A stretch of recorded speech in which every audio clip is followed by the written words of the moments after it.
So Lariat does a segment here on the show called Abstractus, where he talks about abstract games, which he loves. Yes. In today's modern board gaming world. So Lariat, talk to us about Tile Chess from Steve Jackson Games. All right. Well, Tile Chess is a 2 to 4 player chess variant. It's pretty non-typical as far as a chess variant. I think there's really two kinds of chess variants. Ones that change chess by adding something. Like Nightmare Chess. Nightmare Chess adds the cards, which basically break the rules in certain ways. I would say the most popular chess variants are just fairy chess, people adding in a piece or a non-typical chess piece or something from Shantrack or some other chess game. That's pretty cool. Like, say, the Duke, how there will be many expansions to the Duke where they just have, like, 2 new things that do different actions. Yeah. And this game it actually bears some comparison to the Duke in a lot of ways. So, basically, there's 4 players. You get a set of chess pieces, 16, 8 pawns and the 8 typical chess pieces, and you decide whoever's going to go first, and whoever is placing first is going to move first as well. But they start just by placing one of their pieces on the playing surface. There's no board, and I say pieces, but they're actually tiles. They're square tiles with these, pretty much typical symbol for chess, the Staunton standard, knight, little horse head. So they'll place theirs, and then play goes around in turn, everyone placing a piece. And the only rules in this phase are that you can't place your king until the last. It's got to be the last piece that you place. And your piece has to be touching another piece, either along its side, adjacent to it, or on the corner, where it's just touching, corner to corner. So it can be diagonal. Yes. And real quick, explain Staunton Standard. Oh, okay. Back when chess was getting real popular, this British guy made a Staunton chess set. It was his kind of standard. It quickly became the standard for his club's play, and people really liked it, and they needed a standardized set of pieces that everybody could recognize. And so it just sort of became that. I don't know if exactly how, probably just a lot of play in England. There was a lot of tournament play, a lot of people joining chess clubs and tracking chess games and who was the best and all that, and a lot of them had these really nice wooden Staunton chess sets. So typically if you see a plastic chess set like available, they're pretty close to the Staunton standard. They're not exactly, but they're typical. All right, cool. I feel like on Abstractus we should it's cool to tell all these little terms. No, thank you for because So anyway, you take turns placing, and once everyone's placed, the movement will take place. There's only a couple of changes from regular chess. Pawns can move backwards, forwards, left, and right, and they can attack any direction diagonally.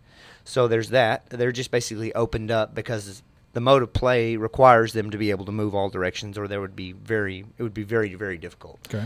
And the other rule is called the unity rule. It basically means that you can't, let's say there's 3 pieces off over here, all side by side, just in a straight line, and then one of my pieces is touching one of those on a corner, and then the rest of the pieces in the game are connected to my one piece by the other corner. So I've got this one piece making a bridge between 3 pieces and the rest of the pieces. Yet I can't move that piece in such a way that it breaks that chain. You can't. They have to remain a unified whole. Okay. And it makes sense in a way to limit it like that, because it's without a board. I mean, there's nothing to stop you. Well, I'm going to move 55 spaces this way, and then which it seems like you could play that way if you had a very large grid surface that you could do these long range attacks and things on. And it actually in the rulebook recommends, if you're having trouble visualizing things to play on a large grid, or to find some plus size more than 10 or 8 or 10 or 12. They said you could play it on a regular size chessboard, but there's not really any point. You want a good 12, 14, 18 grid, something you can really get movement out of. Yeah, at that point, just play chess. Yeah. So this game I think it's very interesting as a game. I don't know how much I'd want to play it rather than just playing chess, because it feels as if you've walked in the middle of a chess game and someone has sort of tagged you in, and you're in the middle or the beginning or the end of the middle game or the very beginning of the end game. You're already having to make sacrifices, and so I think chess variants are always stuck in that place where chess purists usually hate them, and then people who might like them don't want to play them because they're chess. So there's like this bad middle ground. That's true. For chess variants. And this one doesn't have a lot for people. I feel like if you are a real orthodox chess lover, you might like it to study in games or 3 or 4 player interactions and middle game. And it's really interesting, but it's very difficult and it's very cutthroat.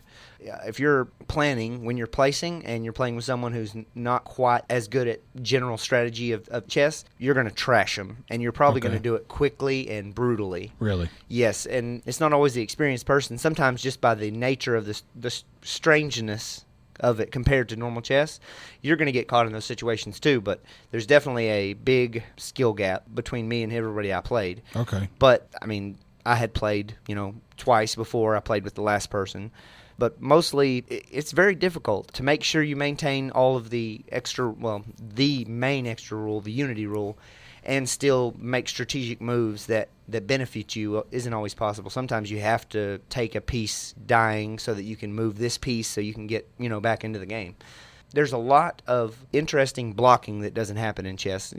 A lot of blocking happens in chess, but in this game, it's even more so because of that unity rule having to be preserved. So if you can get your king out on the end of a limb where no one can get to him real readily without having to go through a couple of your defenders, you're pretty set. But it is tricky. I want to play this more, but it's very tricky. How many players have you played it with? Just 2? Or? I played it with just 2. Okay. I'd like to play with 3, but I read the first edition of this game was this is apparently a big improvement over it. The first one had just cardstock tiles. Oh, okay. But it also came with enough for 6 players. So from what I read about this, it was a even more bloodthirsty game with 6 players. Like generally within 3 or 4 turns, it would be down to 4 or 3 or even 2 players if you started with the big 6. I think it would be cool to try it with 4, but it is very tricky. So you say there's a big skill gap from experienced chess players. So with somebody who's played tile chess and is not an experienced chess player, but knows how the pieces move, read the tile chess rule book, and played tile chess 50 times, do they still have, and got really good at tile chess, do they still have a big experience gap with somebody who's played chess 500 times? You know what I'm saying? Well, or is it different enough in the part of chess that it's trying to represent that somebody who had just gotten really good at playing that kind of chess could beat somebody who's insanely experienced with regular chess? I think so, but it might be very difficult, even if they were very good at tile chess. Really? Some of those chess grandmasters, they can go so many moves ahead. You play even with somebody who's, I'm not good in it by any stretch of the word, but I just play with people who I know are much better than me, and I'll make a move and I'll say, okay, if they do this, then this is their plan. Yeah. They've done that 6 times you know what I mean? Yeah, They're like 7 or 8 moves ahead of me already, knowing what I'm going to do. So tile chess is a lot harder to do that because I say it's harder. Sometimes it is harder because you don't know what someone's going to sacrifice or have to make this bum play because of the unity rule or something getting preserved or held into place. And then other times it's really easy because they only have one viable option and you can see it right away, and so you can plan for it. But very interesting, very chaotic. So do you know yet if it's a recommend or not?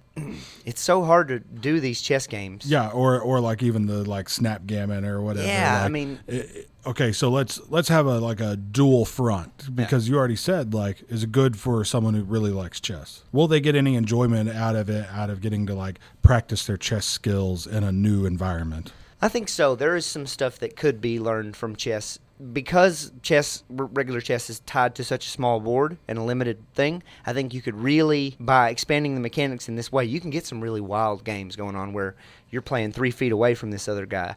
I think that there's some very interesting things you could learn about how chess works as a game. Okay. I'm not sure about how well you could learn about how to play it and win, but as far as the close-up game, the give and take of chess, it's pretty well intact. It's just very harried and vicious because you're already starting intermingled with your other, and you can get into situations where one color controls the entire middle and you're split in half, and it could be good for you because you're attacking them from both sides and working your way to the king, but it could be bad because you need this guy to support this one over here and he just can't get around.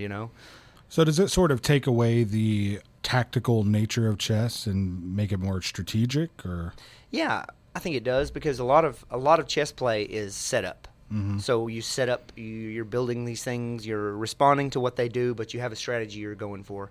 And in this game, even during the play, before all the pieces are on the board, somebody could totally mess up your strategy, whatever it is. They could just, oh, well, I didn't think they were going to put it there. Yeah. Now I'm going to have to put this somewhere else. And then once you get done placing, you actually have to start moving, and that's when stuff gets really wild. So what about for somebody like me who I've played chess a handful of times. I know how the pieces move, but I don't know really how to play chess well or anything. You know, every time I played chess, like the last time was probably 4 years ago, you know, I get readily beaten by anybody who's like, you know, even decent at it, you know. Yeah. So somebody like me or somebody who's just not really into chess but is willing to give it a shot, is it a game that's going to make them go either, oh, chess is pretty cool, or this game is cool even though I don't like chess, or is it similar enough to chess that it's sort of still like, eh? I think that I'm asking the hard questions tonight. Yes, you are.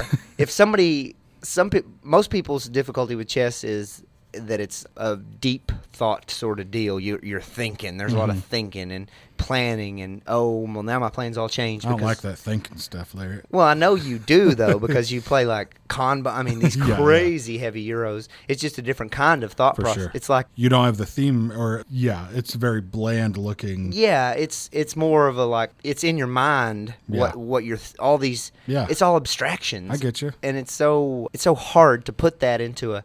Think about other regional variants of chess where there's more, I would say more theme, but I'm sure they think the same of our chess. Oh, they have knights, they have bishops. Well, they just sound cooler. Flying elephants and like drunken tiger, you That's know. true, So I don't know. I don't think a ton of people will love this game. Okay. I think that if 3 people who may or may not like chess learn to play it as the 3-person group, it could be something that they would like. Okay. If someone doesn't like about chess that long, drawn-out thing, or the fact that they just want to attack and they always seem to be rebuffed, this game could be for them because it is a lot of give and take, and it's quick. It's a lot more just bloodthirsty. I mean, it could be something for a non-chess fan, but I don't think so. It's more going to be for someone who's into chess and is interested in variants and or learning more about the middle and end game of chess in a more variable environment. Okay. So maybe that middle ground person, because it seems like, you know, with chess variants, especially like not official chess club chess variants, but like these like released by board game companies, stuff like that. Yeah. Seems like the, you know, stalwart old guard chess players might not even be into that too, Yeah, you know? and I'm sure that there's exceptions, but I think everybody, when they think of someone who's a chess grandmaster, they think, well, they just wouldn't be interested in something like that. But that's not like a lot of the little, he's very young, not Bobby Fischer, but the last chess, we talked about him a little last year near the chess champions, but he is very, very interested in shogi and a couple of other similar games, but mainly because of the lack of draws. Shogi has almost no draws. Oh, yeah. Because of the dropping. So a lot of them do. A lot of them don't, but yeah, it is a very interesting game. Okay, very cool, man. And it seems like Nightmare Chess might be that game that non-chess players might like a little more because it adds in like a bit of flair, like with cards, like playing cards. Yeah. You got that. Depending upon which exact rules you play with Nightmare Chess, you might have a hand and then they do something and, that is the perfect situation for me to use this on them. And they're, It's almost like having the dragon cards in Commands and Colors. Exactly, I mean, it's cool. Gives you a little edge. Yeah, for sure. I do think it's cool that Steve Jackson Games has like taken on the challenge of making chess variants. Yeah, and trying to, Nightmare Chess is compatible with this too, which I think would make a crazy game. That is wild, yeah. And it's in the rule book too. Yeah, and it says the specific cards that need to be changed to fit. It says how they need to be changed, and it says some that are just have to go out because they're dependent upon board structure. Okay. But yeah, if you are a chess player or interested in abstract games, this one might be for you. Okay, very cool. So that is Tile Chess from Steve Jackson Games here on Abstractus with Lariat Gartman.